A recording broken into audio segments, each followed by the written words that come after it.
Americans for Prosperity is committed to breaking barriers across the country, and Americans for Prosperity is growing across North Dakota. By calling on lawmakers to reduce taxes, spend less, improve health care, and provide second chances, we can empower all North Dakotans to rise. We're fighting for you. Join us today so we can make North Dakota the best state to live, work, and raise a family. Americans for Prosperity paid for this ad.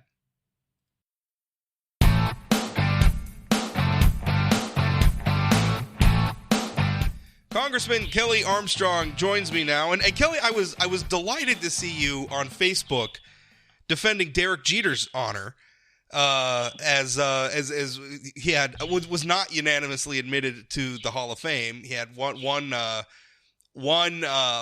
Baseball Hall of Fame voter voting against putting him in the Hall, which just doesn't make any sense to me. But you're actually defending Derek Jeter's honor, which is a Mets fan. Surprised to see. I guess it's always difficult for me to support the Yankees, but I have a lot of frustrations with Hall of Fame voting, and I don't like responses like, well, if Babe Ruth wasn't unanimous, that Derek Jeter shouldn't be unanimous, because the fight isn't about Babe Ruth versus Derek Jeter. It's about the idiots who voted against Babe Ruth in 1936 right, and the hacks who voted against Jeter in 2020. Right. If Derek Jeter's not a unanimous Hall of Fame inductee, then I think there's a problem with the voting system. And I'm not a Yankees fan. Yeah. I mean, listen, I could get it. I mean, sometimes you get some people. I mean, I can understand why Larry Walker not going to be a unanimous person. I get it. I understand. I'm glad he ultimately went in, but I don't think I can understand arguments against Larry Walker, who's also elected to the Hall of Fame. I would have voted to put him in, but I can understand why some people didn't. But Derek Jeter, I mean, he's number 14 on the all-time hits list. He has, 5 World Series championship rings, played on one of the greatest baseball teams in history. Great during the regular season, grinded it out every day, great moments in the postseason, no steroids conversation, no off-field issues, 20-year career, playing the hardest position in the hardest town. Right, and by the way, I mean, if you doesn't make sense. If you average out his hit total, averaged over 200 hits a year, over 20 years, playing in one of the toughest media markets in the country and one of the toughest positions in baseball. So they traded for the best shortstop in the league and moved him to third base because of Derek Jeter. Right. Yes. So exactly. So I don't get it either. But I was happy. I guess it's just more that across the aisle bipartisanship that you're just so known for. Yeah, I'm really good at making people angry on my personal Facebook page about baseball. So yeah. I guess that's a great political skill. Yeah. Well, I guess. Hey, President Trump signed the last time we spoke, the USMCA had been passed. President Trump signed it. You called it, I'm trying to remember the exact words, but it was something to the effect of the most consequential trade agreement in like a generation. Why? Why do you say that? Because, for all kinds of reasons. And one, we have to remember that NAFTA didn't get a single vote from North Dakota at the time. And the reason is because of how ag products were treated, amongst other things. This deal is incredibly good for North Dakota ag. It's good for North Dakota economy, and it modernizes in a deal. Dealing with whether it's car parts, our internet, our intellectual property, and it's just it's the consequences and the positive outlooks of this for our economy, not just in North Dakota, but the whole country, are fantastic. So what specifically? What specifically is good for North Dakota? What did we change? Well, specifically good for North Dakota is, the grain grading system is really important, particularly with how we deal with Canada. And it's not even so much how much wheat moves back and forth. It's how that will help affect the commodity prices. Obviously, with corn and ethanol and Mexico and oil, natural gas, and just from being a commodity-based economy, having a modernized agreement that is really being touted by all three countries is important. Canada went in; they started on it on Monday this week. Obviously, Trudeau, even prior to the election cycle in Canada, has been very, very supportive of it. Mexico is very supportive of it. So it's not just that it's a good deal for the United States. It's also a good deal for those countries. They're our two closest allies. They're our two best trading partners. And this is how you build these economic relationships as we continue in the 21st century. And not the least of which, it's going to continue to help us put pressure on China and trade and dealing with those, and European Union and dealing with those issues. And you and I have talked about Chinese trade a lot. So, well, and I think this trade deal is important because I'm reading some economic news that's out today. The Commerce Department released a report on fourth quarter GDP from 2019. I'm reading now. This is from a CNBC article. The U.S. economy grew at 2.1% in the fourth quarter, closing out a year in which gross domestic product decelerated to its slowest pace in 3 years amid a continuing drag in business investment. The GDP increase matched the third quarter and met expectations, economists surveyed by Dow Jones. For the full year, the economy grew 2.3%, below the 2.9% increase from 2018 and the 2.4% gain in 2017, the first year of Donald Trump's presidency, according to the initial estimate released Thursday by the Commerce Department. The move in 2019 was well below the White House's projections following the 2017 tax bill that cut corporate and individual rates. The administration has said the stimulus would lead to GDP increases of at least 3%, but that hasn't happened yet. Now, President Trump gets his highest approval marks on the economy in public opinion. That's been a big selling point of his presidency is, despite all the chaos and the partisan mudslinging and everything, the economy's doing great. And I think in a lot of ways it has. But these numbers, as we head into an election year, say that it's maybe not going as great as Republicans expected. What's your response? Well, my response is when the economy is as good as it's been for a long time, percentages and statistics move. I mean, you still have to look to unemployment. You have to look at all those things and wage growth. Sure. I think when you have extended success in the economy, there's a difference between slowing and stagnant. And I think one of the reasons it's slowing is because things don't rocket ship this has been a great four years for the economy. So you will have some leveling off, but also when you are dealing with these trade deals being hung up and those issues, this will help stimulate that even further. Do you think a lot of the political turmoil contributes to maybe putting a cap on how much economic? Because you got to admit, it creates a lot of uncertainty. If we just don't know who's going to be governing, I mean, could the president be removed? I mean, I think that seems unlikely, but there's a lot of uncertainty right now. Yeah, except I would argue the markets have been pretty resilient through this. And again, wage growth and unemployment continue to move forward. I think what you're seeing is that you're having a robust economy, and the bigger something is, the harder it is to move those percentages. And I think that we deal with that with deaths in North Dakota, right? I mean, we have such a small population that our percentages can go up versus, particularly if you're talking like traffic deaths and vehicle miles driven versus number of people in the state. So I think when you have a bigger, larger, more robust, more successful economy, you're just going to see it's harder to move it quick. It's harder to move it in percentages because the real dollar numbers are still higher. Yeah.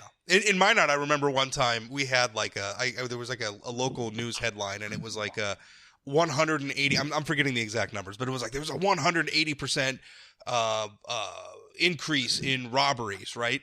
Well, what it was like a group of teenagers who'd been breaking into cars, and they did it over the course of a few weeks, and it was multiple instances of burglaries, and because we don't really have a lot of that stuff to begin with, that little rash from a group of teenagers led to a huge traffic spike. Not good, but on the other hand, not exactly indicative of some widespread trend either. So, yeah, this stuff is... Well, and we see it in North Dakota with flaring, right? We continue to capture more gas and flare less of a percentage, but because we're producing more oil and gas, sometimes our MCF numbers are higher, even though the percentage of capture is higher. And that, percentages and numbers and all of those things, I think we deal with it a lot. Particularly, I never knew math could be partisan until I got to D.C., but it sure seems to be. Well, the thing about it is you could tell part of a story with statistics and be pretty misleading. Just as you said, you really got to try to tell whole stories, which I think is important. Let's switch gears. Let's talk a little bit about impeachment. I really wanted to get your insight on this. You're in the House. Your guys' job on the impeachment front is mostly done. It's in the Senate now, but you worked as a criminal defense attorney for a long time. And the impeachment proceeding, let's be absolutely clear, is not a criminal proceeding. It's not. It's a political process. It's not, and a lot of people make that mistake. But just there's a lot of wrangling over witnesses right now. And I do think that at a very, even though it is a political process, at a baseline level, we do want a level of fairness. We do want a process that is as illuminating as it could be. A lot of wrangling in the Senate about witnesses. What do you make of all this? Well, there's been a lot of wrangling in the House about witnesses, too. I mean, we've been talking about who we wanted to testify, why we wanted them to testify since this all began in the House. And I think you started with the very first point. This is not a legal proceeding. It's never been a legal proceeding. To give you the easiest idea of why sometimes in D.C. we create political fictions, if I was ever picking a jury in a legal proceeding, I would be able to strike all 100 members of the Senate for cause. Well, yet we make this political fiction that they're impartial jurers, which is patently not. I had Senator Kramer on last week, who's one of the quote unquote jurors in the process, and I pointed out, I mean, if you were a jury, like President Trump recruited you to run for the United States Senate. He came to North Dakota and endorsed your candidacy and campaigned for you. If this was a criminal proceeding, you shouldn't be on the juror. You know the defendant. Elizabeth Warren's running to unseat him. I mean, I'm not making it partisan. I'm saying every Republican senator would be struck and every Democratic senator would be struck. Yeah. But here's the deal. Because you are talking about it as a political proceeding, they had every opportunity to do these things in the House. They had an artificial timeline to get it done before Christmas, which was based on political reasons, not policy reasons. They never subpoenaed Michael Bolton, or John Bolton. Michael Bolton. I say that too often. They never subpoenaed John Bolton. They never contested these. I would like to hear what Michael Bolton has to say about everything, though. I mean, if we're gonna do it, let's put him on this. Let's see what he has to say.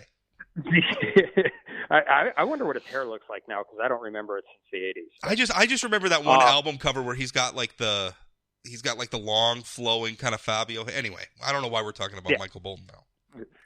But so I think, what are the tactics? What are the reasons? And the reasons is they want to drag this thing out because they know if this ends up happening, this doesn't happen where they say we want John Bolton to testify, and all of a sudden on Tuesday and he shows up on Wednesday. That's not how this is going to work, and they know that because that's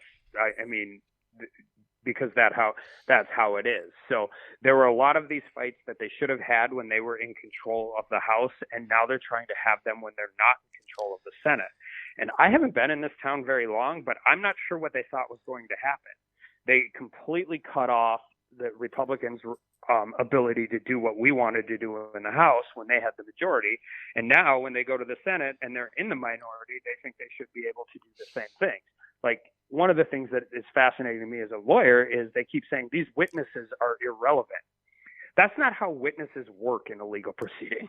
Questions can be deemed irrelevant. There are objections to raise, but the prosecutor doesn't get to determine what witnesses the defense calls. But the Democrats in the minority in the Senate seem to be determined to say, we want all of our witnesses, but you can't have any of yours.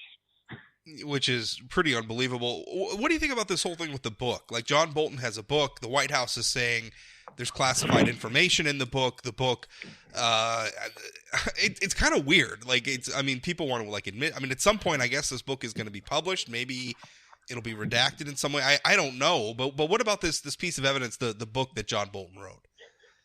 Well, I'll start with, do you think it's a little coincidental that the day the pre-sales went out on Amazon, the transcript leaked? It seems a little coordinated, right? It seems...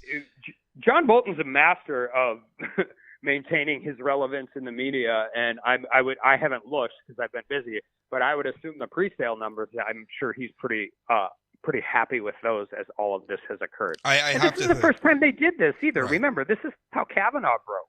Right. The very last minute, this new information that everybody had for a long period of time broke at the last minute. Right. So call me a little skeptical, and also call me skeptical about not seeing any of it, but just being told by the New York Times what he's going to say. Can we talk for a minute? That's not how this. Can we talk for a minute too about how unseemly this is? We were talking about a process which is intended. If it's the process through which, if need be, we remove the top elected official in our country, a person who millions and millions and millions of people voted for. So, I mean, to me, there's a certain amount of seriousness that goes into this. And I know people are probably laughing listening to this about me calling for seriousness in a political proceeding in 2020, given how nutso and what a three-ring circus it is. But to try to be, I mean, you have a witness in the proceeding. I think, and I don't know everything that's going on behind, but you look at the timing, it's trying to just sell books right in the middle of all this. Like just I mean, if you sell books, that's going to make John Bolton money. That's going to make his publishers money. By the way, his publishers, which probably, I guess I don't know which publishing house it is, but I imagine there's probably a tie between the publishers and some of the, given how vertically integrated the news media is these days, there's probably a parent company that has both the publisher and some of the news organizations reporting on the impeachment under it. That's kind of gross, right? I mean, that whole situation is just kind of gross to me. Well, and that's exactly right. And I mean, I got the opportunity to ask the Inspector General Horowitz questions in oversight the other day about and I want to talk about that. How these FISA warrants were extended and where this all started. And I mean, there's still one transcript that Adam Schiff hasn't released, which is an IG report. And so, yeah, this is removing a duly elected president. There's a reason Bill Clinton's impeachment trial was a straight partisan vote. They have done nothing throughout the entire course of this process to change one single Republican's mind in either the House or the Senate. It's not about that. It's about damaging the president going into the 2020 election. And we should recognize that's what it is, and we should put it to bed, and we should go back to doing the American people's work. Do you let's talk about Horowitz, because you just had him in committee this week. Is that right? I did, and I've been waiting for that for a year. So tell us about it. What happened? So they were in there presumptively to talk about the whistleblower, which we could also talk about on witnesses because dealing with that. But there obviously there was a 437-page IG report, 17 lies or omissions to the FISA court. But prior to that, there was also a report under the Hillary Clinton email scandal that Horowitz issued. And so my general fundamental overall problem with all of this, to simplify, is they found significant areas throughout the course of this entire investigation where there was FBI bias, FBI. I mean, we have a doctored email we have dealing with this coming all the way from the leadership. But one of the things they say is they didn't properly use safeguards. There was negligence in the process. There were all of these things. But I can just tell you, when you make those kind of institutional mistakes, it spills like paint. It goes everywhere, right? If you have bad practices, if you're not following your rules, if there is negligence in the process, the mistakes spread evenly.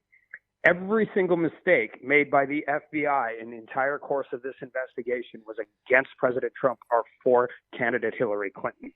That is not that is not generalized negligence. That is a concerted effort that infers incredible bias and incredible motive. And it started at the top with Comey, and it moved through with McCabe, and we are going to continue to talk about that because this is the same. I mean, whether it's the Steele dossier, the FISA reviewing the warrants, whether it was the FBI knowing Carter Page was working for the CIA and not telling the FISA court that. When you have a secret court where the defendant is not allowed to present any side of his case and you are granting warrants for surveillance on American citizens, if this wasn't about President Trump, everybody in this town would be up in arms, and they should be. Yeah, and the thing is that it's frustrating because I write a lot about the Fourth Amendment, and here in North Dakota we've had some issues of late, and some big drug busts that have ended up going nowhere because the cops violated the Fourth Amendment. And it's frustrating. And the thing is it's hard to get the general public to care about it because a lot of times when Fourth Amendment issues come up, and really, I mean, that's what's at the heart of this, right? FISA warrants and everything else. It's ultimately a Fourth Amendment issue.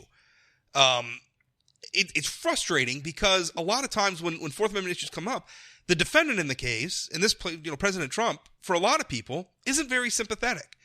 Right? There's millions and millions of Americans. I mean, President Trump has a lot of supporters, but he has a lot of detractors too. And they don't feel very sympathetic for him. And a lot of those detractors, by the way, work in the news media.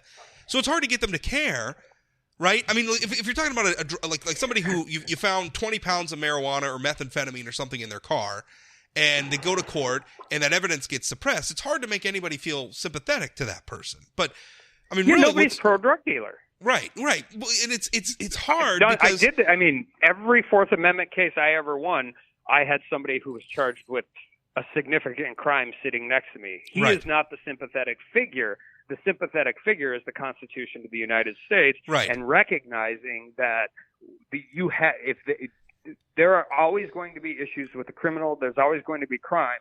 But what you have to do is have law enforcement, particularly in the most egregious cases, following the law, because otherwise, what do? You kick out people who should probably be prosecuted and penalized for their conduct, but that you don't get to that if they are violating your constitutional rights. Right, and also the other is what about all the people who aren't? I mean, the FISA court is a secret court.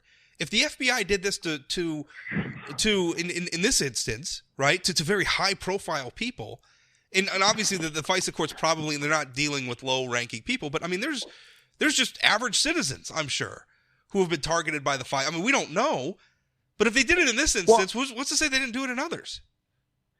And that's exactly right. And in the highest in the cases that are going to see the highest scrutiny, you have to absolutely do things right. That's why if you read the first IG report and how Horowitz talks about Comey overstepping the Attorney General's office, completely disregarding institutional norms, that's a huge deal. But it's a huge deal for another reason, because while I have spent my entire adult life defending the Fourth Amendment, there are also real valid national security reasons why FISA exists. And when you abuse and manipulate the program and do so in a way where you are effectively spying on a presidential campaign, you run the risk of really causing problems for national security, because you're going to get we have the FBI in next week in judiciary. You don't think I'm going to have some serious questions about the status of the FISA court and what we're doing to reform this to ensure things like this are not happening now and never happen again? Because when an institution like the FBI destroys the public's trust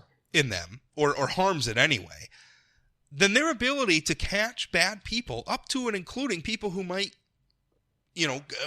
commit acts of serious harm and hurt lots and lots of people, they hurt their ability to go after them. Because when they ask us for these special, something like the FISA court, which is this very special, carve out that we've done in the interest of national security, when they abuse it, it says, well, we can't trust you anymore. And then if we can't trust you, your ability to go after bad guys is inhibited. And it disseminates down to the good agents all across the country. Right. This is not a fight about FBI agents and their dedicated work to law enforcement. It's a fight about how the leadership used personal bias and political motives to manipulate the top law enforcement agency in the country. And I don't know any other way to say this. They perjured themselves in front of a court. If any of my clients perjured themselves in front of a court, they would be charged with a crime. And instead, we get people who got fired and get cushy contracts to do cable news consulting. And it's frustrating to me. It's frustrating me. It's been frustrating me before I ever got into politics, that we seem to have a different set of rules for certain people, and not the least of which is politically connected leadership in law enforcement agencies. Yeah. Well, that's one thing. Carter Page, I saw, is filing, or has filed, I think it was breaking news this morning, has filed a lawsuit over the way he was targeted. I'm forgetting who that was. It against the FBI? I guess I don't know who specifically the defendant was, but good for him. Yeah. But I have serious questions. I mean, how is the lawyer at the FBI who actually physically doctored an email that was part of the application for the extension of the FISA warrant not charged? I mean, I don't know how that person has not been charged with a crime. Right. That's a crime. You lied. You're perpetuating a fraud on a court in order to obtain an extension for a warrant. Right. If I lied in an affidavit for a search warrant, I could be charged with a crime. Disbarred, charged with a crime, ethical consequences, yes, across the board. And it's frustrating because I feel like this is the side of the story that's not getting told. I don't begrudge all the reporting about President Trump. I think some of it's sensational.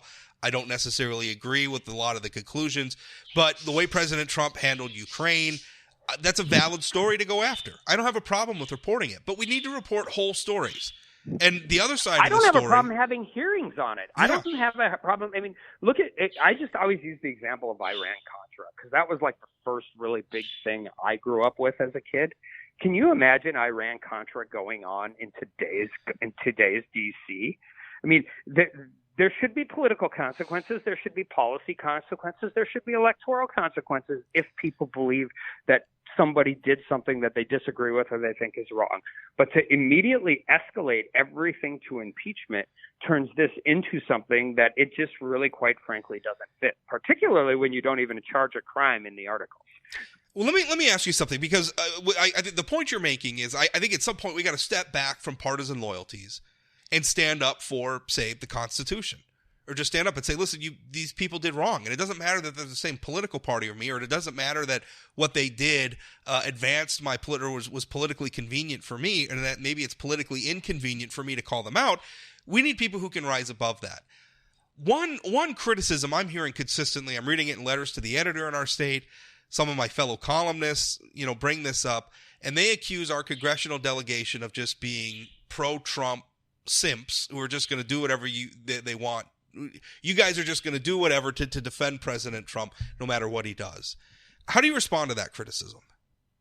Well, my response is when you're dealing with – first of all, that's wholly not true, and you'll see it in these hearings. I've been critical of the president. I don't have a problem doing that. But when you rise something to the level of impeachment, my question to them is, why aren't they criticizing Democrats for just impeaching the president on party lines and not evaluating it? Because you come at it from whatever perspective you come at. And when you deal with these issues and you escalate it to impeachment, it becomes a partisan political issue. And there are certain things that exist outside of those things that move forward and deal with how the minority rights were trampled, how the evidence, how this entire process in the House was never about getting to the truth. It was about conducting a political narrative. And so the argument can be made on either side, and I think it's a fair argument, but you have to make it both ways, particularly when you're dealing with this impeachment proceeding, which started a lot earlier than September 1st of last year. I mean, I would argue the flip side to that is January 4th of 2017, the Washington Post headline said impeachment begins. So this is North Dakota is represented by Republicans. North Dakota is represented by North Dakota's constituents voted for the president at a rate higher than any other state in the country. I would argue Senator Colvin, Senator Kramer, and Congressman Armstrong are doing what our constituents sent us here to do. Yeah, I think that's a fair point. And to our other point about, the FBI undermining itself, Congress, I don't think has done, in terms of their oversight role for the executive branch, has done themselves any favor in building the public's trust and their ability to hold the executive branch accountable. Well, no, because they bring everybody in on the pretense of whatever this is, but all they really want to know is how can they get after the president. Yeah. I mean, there are real issues that we should be dealing with. And by the way, you will see Republicans very critical of this administration, and particularly maybe Department of Justice when it comes to FISA reauth and FBI testifying in front of a judiciary committee. When there are issues we want to push the executive branch on, we are comfortable doing it. But we'd prefer to do it in a truly oversight role and not in a political partisan witch hunt that is only intended to go after the president. Fentanyl. Let's switch gears. Talk about fentanyl. I saw some tweets from you this week about I think at one point you were saying that there is no safe dosage of fentanyl. What did you mean by that? What's going on with fentanyl right now? All right. So right now the DEA has an emergency extension on what are called fentanyl analogs. This isn't about the cancer patient getting a prescription from their doctor. That's not how this exists. But that was set to expire, I think, 4 days from now. It was being held up by my Democratic colleagues because of a philosophical disagreement about minimum mandatory sentences. Because of the pressure we have put on so many people, we're going to vote on it today, and we are going to extend the ability for the DEA to continue to keep fentanyl analogs as a class 1 narcotic, which is incredibly important because a tiny, tiny dose of this can kill kill people instantly. And it is obviously manufactured with the intent to sell on the illicit market, and it is intended to come into our country from China and other countries. Well, I'm comfortable having the minimum mandatory conversation, Rob. I think we should have that conversation. I think we should get judges who are elected and appointed more authority in their own courtrooms, but I don't think we should hold up a fentanyl analog that really truly will cause the market to have more illegal. Let's separate the issues and have two different debates. We do that too much, where we tie one issue to another, and I think a lot of times it's just a dodge. We don't want to debate the one issue, we want to debate the other. Anyway, Kelly, thank you so much for your time. I think we'll probably talk to you again in 2 weeks, and good luck out there.